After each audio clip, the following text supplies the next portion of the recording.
A black woman boards her early morning flight like any other traveler, but within minutes, everything begins to unravel. A TSA agent singles her out without cause, forces her through a humiliating search, and thinks he'll get away with it, just like always. But what he doesn't know: she's a federal investigator on a covert mission to expose racial bias. And within days, his entire career begins to collapse in real time. What happens next sparks a ripple effect that shakes the entire airport to its core. Stay with me, this is a story you must hear. Before we dive in, comment below and tell us where in the world you're watching from. And if this story strikes a chord with you, don't forget to subscribe for more powerful truths that deserve to be heard. It started like just another ordinary day at the airport. There is a particular cruelty in how ordinary things conceal their violence. A terminal. A uniform. A smile stretched too tight. In America, cruelty rarely comes in the form of a slap. It comes dressed in procedure, humming beneath fluorescent lights, draped in the language of safety and wrapped in the slow, grinding routine of bureaucracy. Hartsfield-Jackson International Airport, Atlanta. A mouth of steel and glass through which the nation speaks its anxieties, day after day. And inside its belly, a man stands watching. Calvin Riggs. TSA officer. Middle-aged. Eyes dry from years of watching, but not seeing. He was not born cruel. But America does not always need men to be cruel, it needs them to obey. To absorb the logic of suspicion. To perform it on cue. And he did. Faithfully. His uniform is pressed. His badge was polished. His heart? Somewhere else. Maybe in that young boy's dream of being a Marine. Maybe in the pieces he left scattered across retail jobs and the factory floor. But wherever it is not here, not in the quiet conviction with which he eyes each traveler, not in the bitterness blooming behind his polite nods. This morning is like most mornings, lines curling like snakes through chrome stanchions, voices tired before the day begins, the slow orchestra of belt removals, shoe tosses, and zippers. But beneath it all, beneath the beeping and the bag scanning and the next, please, there's a rhythm too many pretend not to hear. A rhythm that beats harder for some than others. One that black folks recognize like a second pulse. You can feel it in the way eyes linger just a little too long on a dark-skinned child traveling with her mother. You can hear it in the strained tone of the white agent explaining to an elderly Latino man why he must remove his belt again, as though confusion were a crime. And Calvin? Calvin is a maestro of this rhythm. He does not call it prejudice. He calls it vigilance. He does not say it aloud, but the way his hand hovers just a second longer over a name like Abdul than Cameron, it says enough. Most of his colleagues don't comment. Most don't want trouble. Some don't care. Others see it, but choose quiet over justice. They've learned what happens to people who name the thing for what it is. And so Calvin continues. A woman in a hijab walks past. He narrows his eyes. A young black man with locks steps forward. Calvin's hand twitches toward the side scanner. He calls it instinct. But instinct, you see, is often just a wound we forgot to stitch shut. It is in these moments, not dramatic, not headline-worthy, where the deeper conflict lives. Not in a burning cross or a shouted slur, but in the daily calculation of who belongs and who does not. And the older you are, the more you've seen how this game is played. The language may have changed since Selma, since Watts, since the March on Washington. But the logic? Oh, the logic is the same. And this morning, just as Calvin begins to grow restless in his self-appointed watchtower, she appears. A woman. Calm. Measured. Neither loud nor nervous. Dressed like any other traveler, simple slacks, a crisp blouse, an economy-class carry-on. Her name is Simone Harris. But he doesn't know that yet. All he knows is the way her presence unsettles something in him. Not because she's done anything wrong. No. Her mere existence disturbs the order he's built around himself. She walks too confidently. Her silence says too much. Her very being dares to move through the world unbothered, and for a man like Calvin Riggs, that is threat enough. And so he watches. He watches as she removes her laptop, her shoes, her jacket, each motion precise. She offers no resistance, no attitude. But there is a stillness about her that is louder than protest. He cannot explain it. And that, too, is intolerable. The line moves.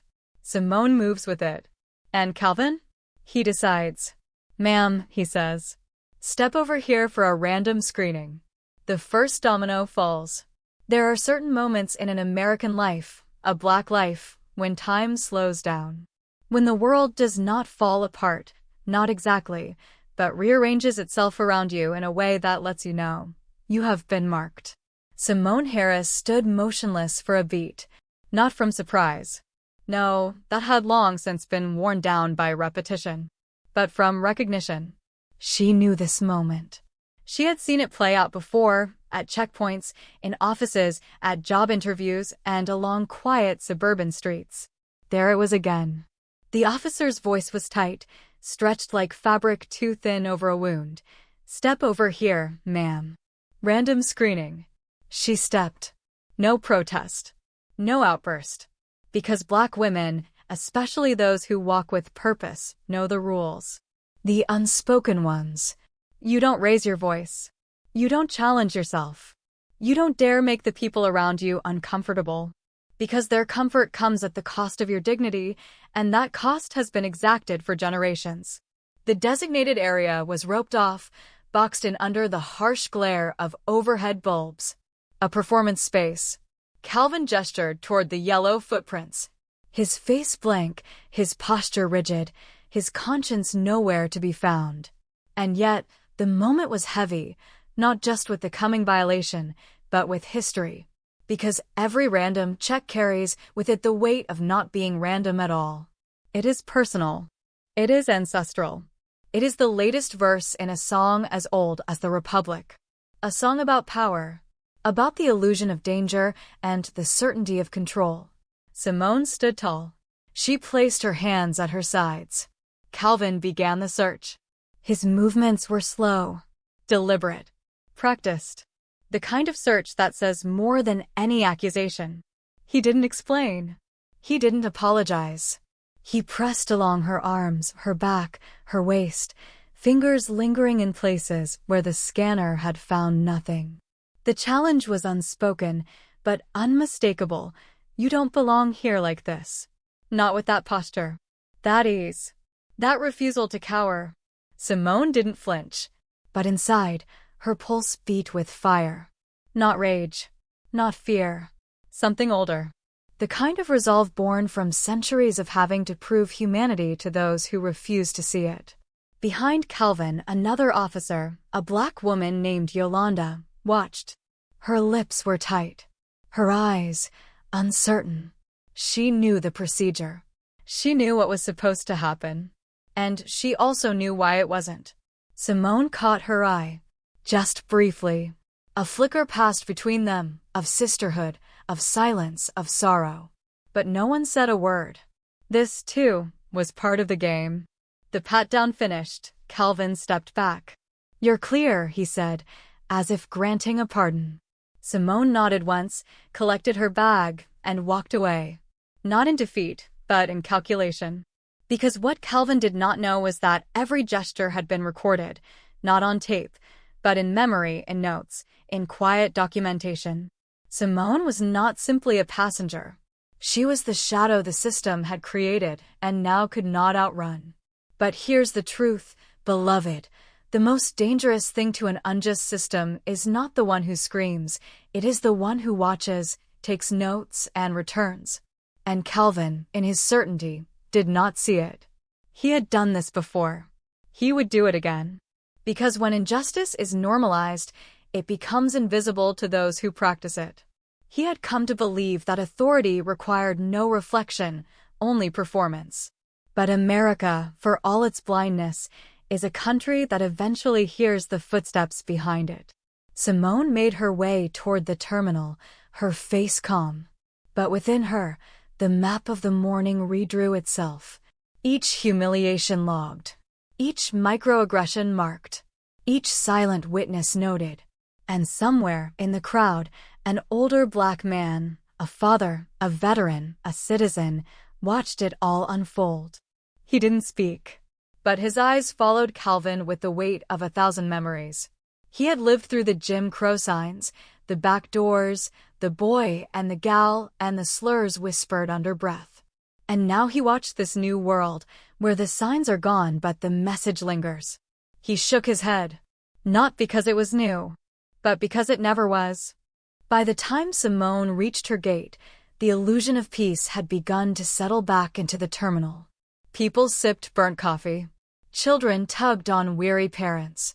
Phones lit up with delays and gate changes. Businessmen whispered into Bluetooth headsets, making promises they could not keep. The world, as always, kept spinning, blind to what it had just witnessed. But Simone was not blind, nor was she surprised. She sat down, pulled out a small leather notebook, and began to write. No flourish, no drama, just facts. She noted the time, the lane, the officer's name, C. Riggs, his posture, his refusal to allow a female agent, the unnecessary touches, the force wrapped in protocol. Each detail was a thread, and she would pull until the whole fabric unraveled. Across the room, someone was watching her. A young black man in a navy suit, too clean to be casual, too tight around the shoulders to be comfortable. His eyes held that familiar tension, that quiet question every black traveler asks silently, was it just me, or did I see what I think I saw? He approached slowly, like a man stepping into a room that might explode. Excuse me, he said, voice low. Were you just at security? Lane 3. Simone looked up. She measured his tone, his cautious lean, the weight of his glance. Yes, she said simply. He let out a long breath. Not relief. Recognition. I thought so. I saw how he looked at you before you even got to the scanner. I've seen that look before. He sat down, not waiting for permission. Something in Simone's silence gave him license. Something in her calm told him she was not just another bystander. He introduced himself as Miles Whitaker, an executive with a tech firm. He traveled often. Too often, he said, to pretend things weren't happening. I've seen that same TSA agent stop black folks at least 3 times in the past couple months, he said. Never seen him stop a white family. Not once. But what do you do, right? You say something, and you're angry. You say nothing, and they keep doing it. Simone didn't interrupt. She knew the rhythm of the speech, half confession, half resignation. It was the speech of the weary, of those who've swallowed too many slights and now live with their bitterness lodged like a stone in the throat. He looked around, leaned closer. I don't know who you are, but you don't look like someone who lets this slide. She smiled. Just slightly. You're not wrong, she said. Then, she did what few do. She invited him in. She told him, quietly, that she was working on something. That this wasn't the first report. That she was collecting patterns, not just incidents. His eyes widened, not in disbelief, but in hope. A brittle kind of hope. If you need a witness statement, anything, he said, I'll do it. She nodded. Noted his name. Write it down carefully. Because in America, a black voice needs backup. Needs 2 witnesses for every truth. But even as that small seed of justice was planted, back at security, Calvin Riggs felt something unusual stirring in his chest. Not guilt, he wasn't yet capable of that. But discomfort. A shift. A crack in the shell of his certainty. He told himself it was nothing. Just another passenger. Just another screening. But there was something in her eyes. Something that said, I see you. And he hated that. Because power, when not rooted in righteousness, is terrified of being seen. In the break room, Officer Yolanda spoke up. Quietly. Carefully. You know she asked for a female agent, right? Calvin didn't answer. You know that's the procedure. Still nothing. She pressed on.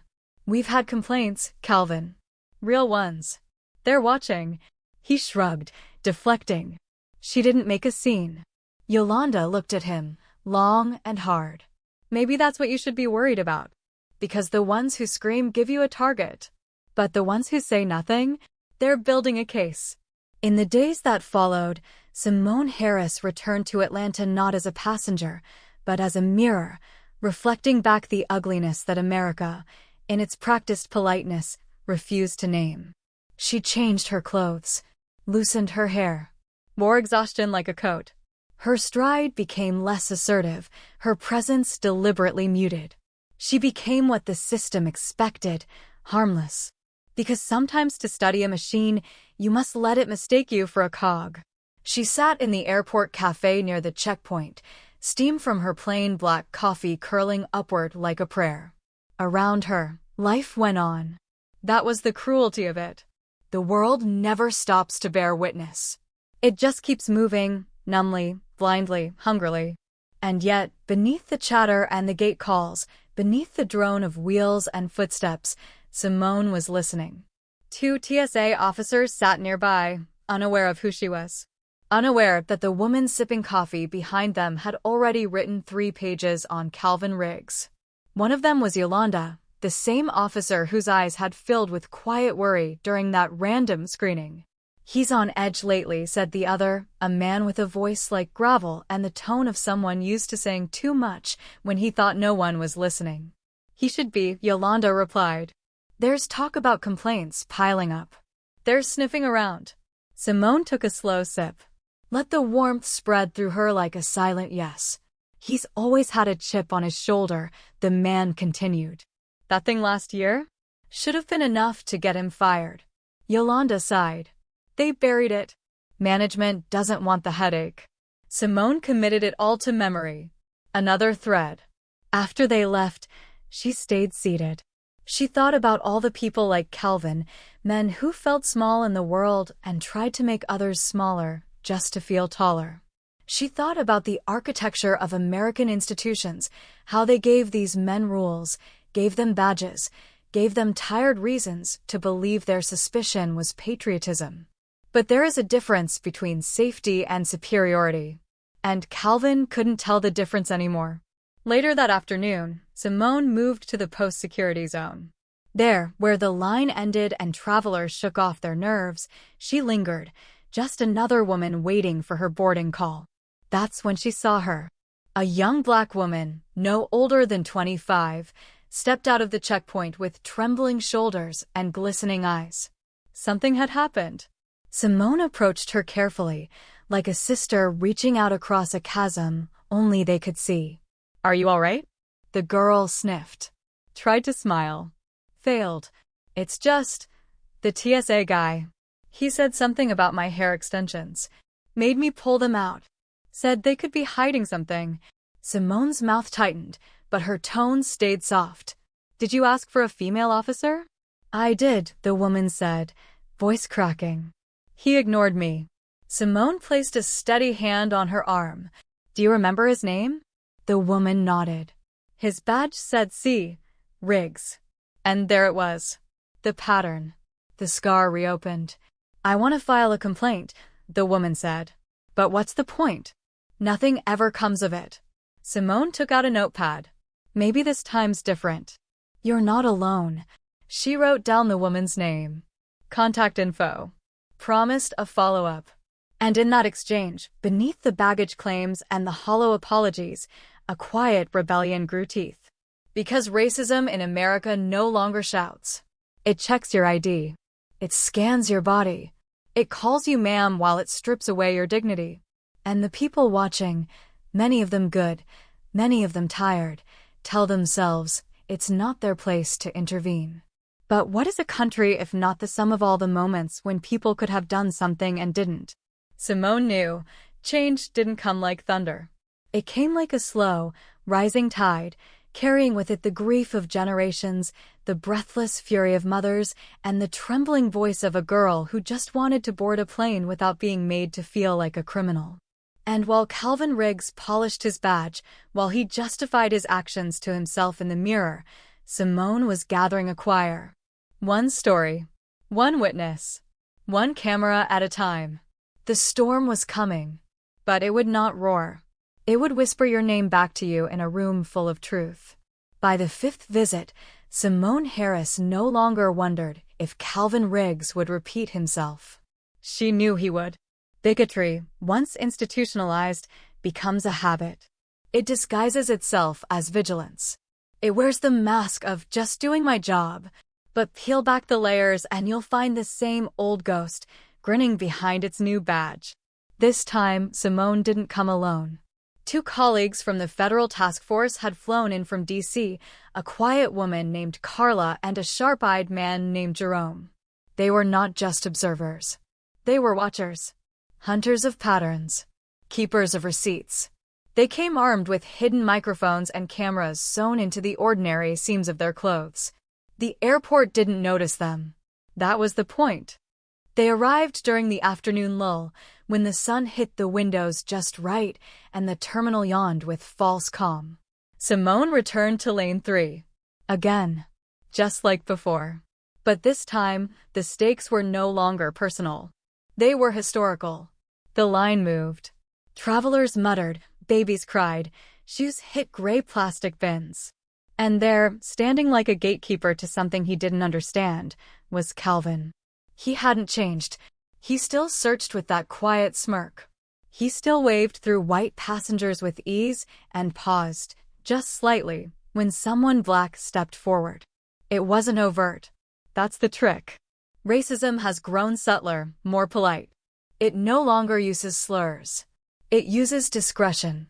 When Simone reached the scanner, she passed through without a beep. No alarm. No signal. But still. You there, he said. Step over here. No explanation. No smile.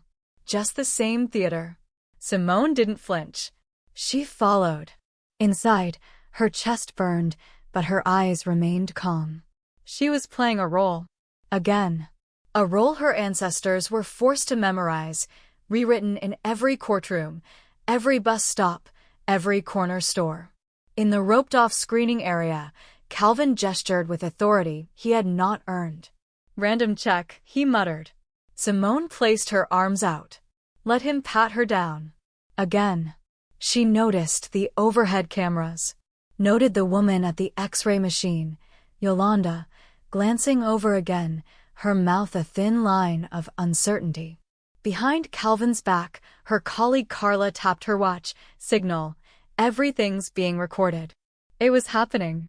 The whole act, captured like a confession. When it was over, Calvin said, "You're good to go." His voice was clipped. Impatient. Dismissive. Simone didn't thank him. She didn't need to. Truth doesn't bow. She retrieved her belongings and walked to the terminal, where Carla and Jerome were already waiting. They gathered near a row of vending machines, ordinary people having an ordinary chat. Except nothing about this was ordinary. Carla whispered, he didn't touch a single white passenger. Not one. Jerome shook his head. It's systematic. You don't get this level of consistency by accident. Simone nodded. Her hands shook slightly, not from fear, but from the sheer weight of what she was holding. This was no longer about Calvin. It never had been. It was about the quiet collusion of everyone who stood by and said nothing. It was about the way silence becomes policy. And still, there was more work to do. In the following hours, they interviewed travelers in the terminal. Simone approached a black father with 2 children who had been pulled aside earlier. Yeah, he said, they made my son take his shoes off twice. Said he was fidgety. The boy was 6. Another woman, brown-skinned and elderly, had been asked to explain her necklace. It's plastic, she said. Just costume jewelry. But he said it could be hiding something. Simone took their statements. Recorded their words. Each voice was a nail in the coffin of an institution too proud to admit it was rotting.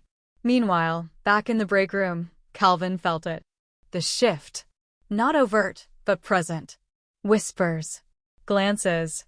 The kind of silence that hums with judgment. He sipped his coffee, bitter now, and tried to shake the feeling. Yolanda passed by. Didn't speak. Just looked at him, long enough to say everything. He bristled. What? He barked. She paused. Then, you ever think maybe they're watching you for a reason? He scoffed. This job ain't easy. You know that. You've gotta trust your gut. No, she said. You've gotta follow the rules. And with that, she walked out, leaving him alone with the noise of his own denial. That night, Simone typed late into the evening in her hotel room. Her notes filled pages. Videos and audio clips uploaded to encrypted servers. She could feel the gravity building. It was no longer a question of if action would come, it was when. But she also knew justice in this country was a long game. It came slowly, and sometimes not at all. And that's what made the work sacred. Because even if the system doesn't want to change, it must be made to reckon with those it has harmed. Especially when those harmed refuse to disappear. There comes a time when even a man who lives by denial begins to hear the creaking of the floorboards beneath his feet. Calvin Riggs was not stupid. He may have told himself lies, but he knew how to read a room. And lately, the air at Hartsfield-Jackson felt different. Too many glances. Too many silences. Too many footsteps that seemed to pause near his station before walking on. He began to feel watched. Not the kind of watching he liked, the kind that said, "You're in control."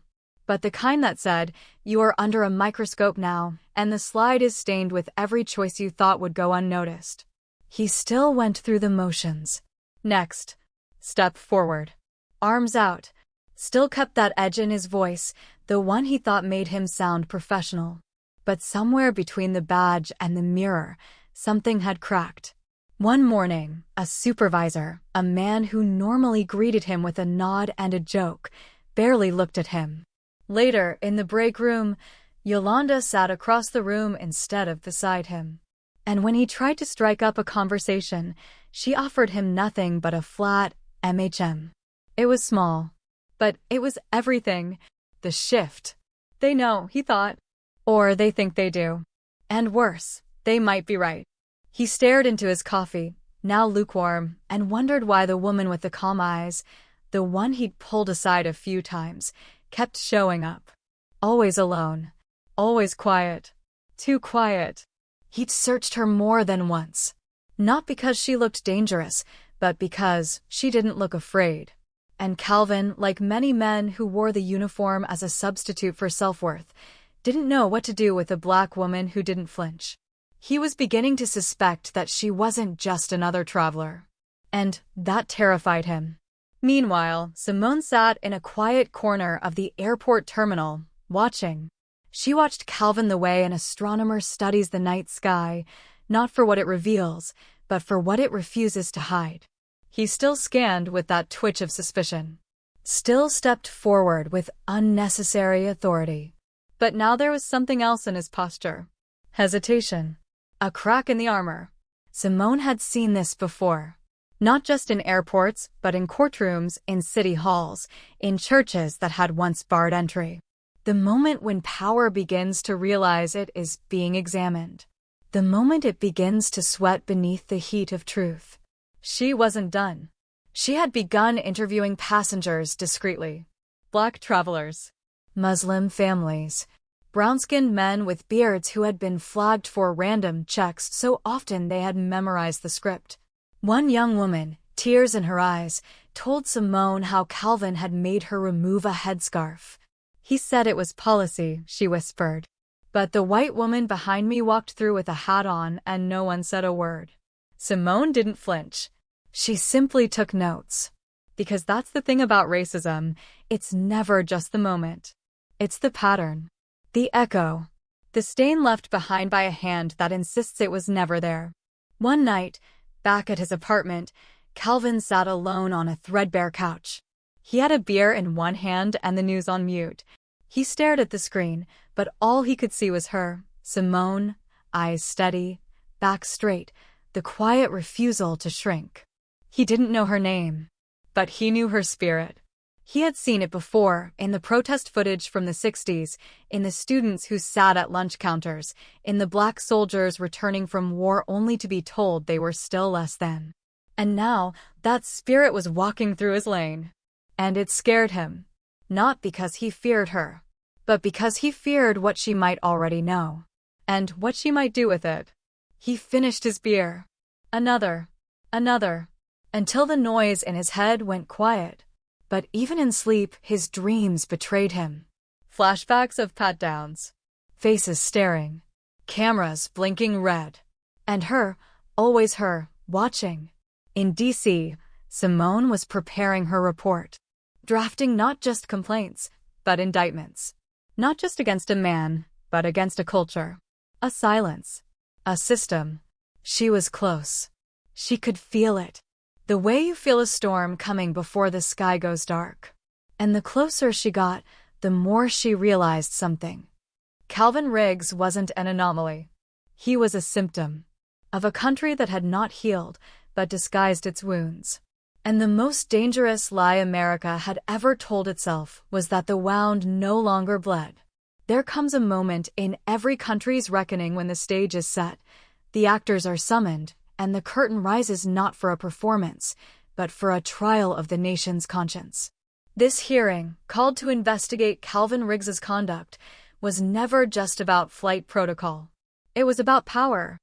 It was about the weight of uniforms and the lightness of certain people's grievances when held up against the gravity of others' lived experience.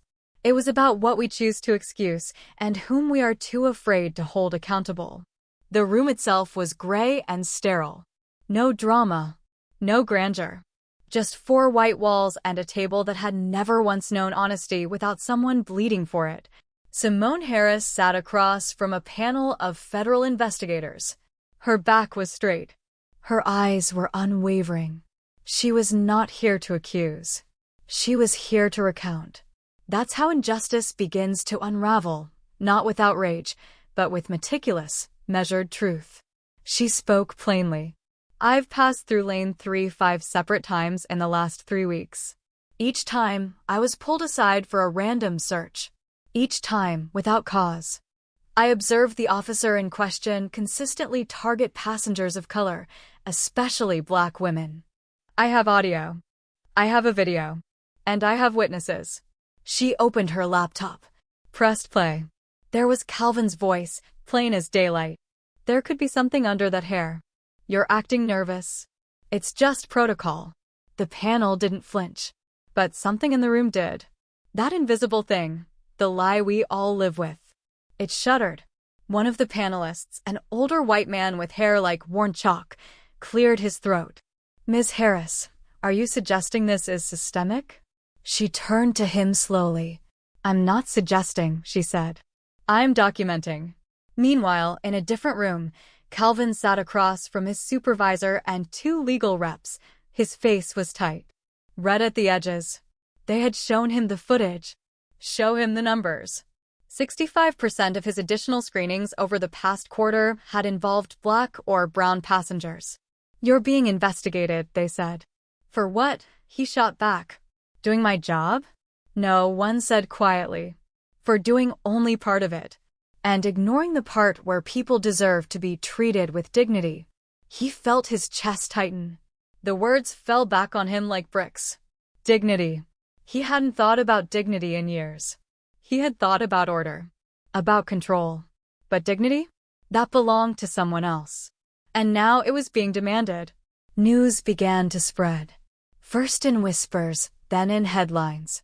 TSA agent under investigation for racial profiling. Atlanta airport faces scrutiny amid bias allegations. People who had been silent started to speak. An older Black woman who'd been made to remove her head wrap in public. A Middle Eastern father traveling with his son who'd been asked if he was on a watch list. A Latino teenager who'd been told he fit a description. Each voice sharpened the blade. And suddenly, Calvin wasn't just a man under investigation. He was a symbol. A symptom of the sickness this country refuses to name unless someone bleeds in public. Yolanda, the officer who had once sat across from him in the break room, now sat in the hearing room, hands folded in her lap. When asked if she had seen misconduct, she hesitated. Then her voice, quiet but strong, filled the room. Yes. The silence afterward was not peaceful. It was thunder withheld. After the testimony, Simone stepped outside. The air was thick. Atlanta humidity clinging to her like the centuries-old weight she had carried into that room.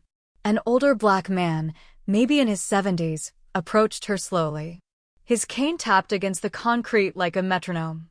"I saw you there," he said. "You did good." She smiled. "Thank you, sir." He nodded, looked out toward the highway. "I used to think this country would change overnight," he murmured. "That if we marched hard enough, bled loud enough, they'd see us. But now I know it don't change in storms. It changes in inches." He looked back at her. "And you just moved the line." She placed a hand over his. "No, sir. We did. In a system built on silent agreements, every truth spoken aloud is a small rebellion." And in Chapter 7, that rebellion finally walked into the room and sat down at the table, unapologetic, unafraid. But it's not over yet, because America doesn't yield its illusions easily, and justice never comes without resistance. 3 weeks after the hearing, the verdict came, not through fanfare, not through thunder, but through paperwork and protocol, the cold language of bureaucracy trying to cover the heat of shame. Calvin Riggs was terminated.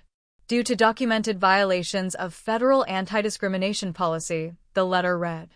But what it meant, what it could never say aloud, was that he had been exposed. Not for a singular act, but for a habit. A quiet bias dressed in routine.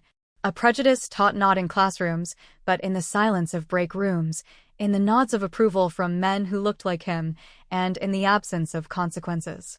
He cleaned out his locker with trembling hands.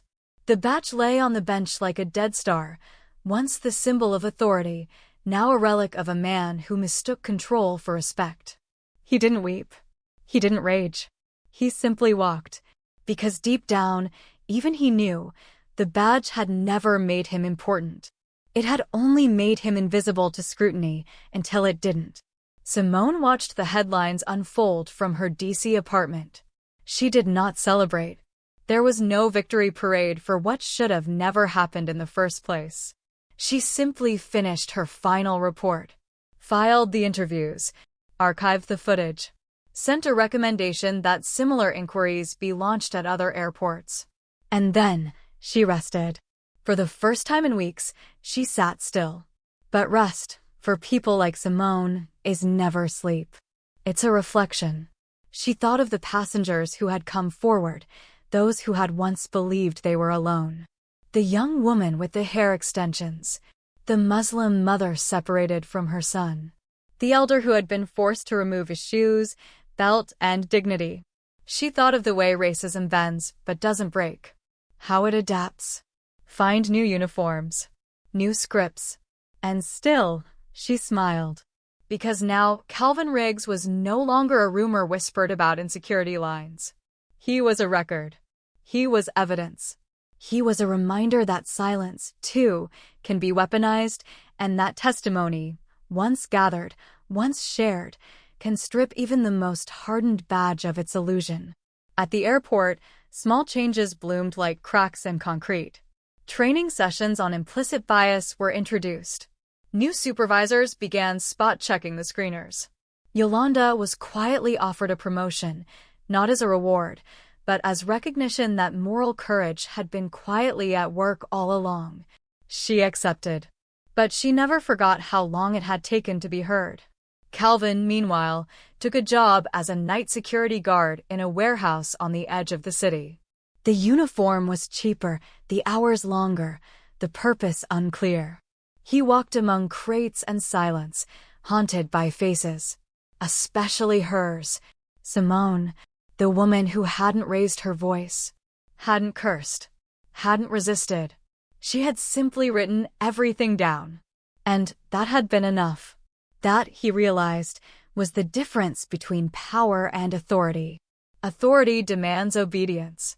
But power? Real power walks in the truth. And tells it. Again and again. Simone's phone buzzed late one night. A text from Aaron, the young tech executive who had once witnessed her humiliation in line. Just flew through Atlanta. Saw new faces at lane 3. Felt different. She smiled, let the message linger on her screen like a hymn.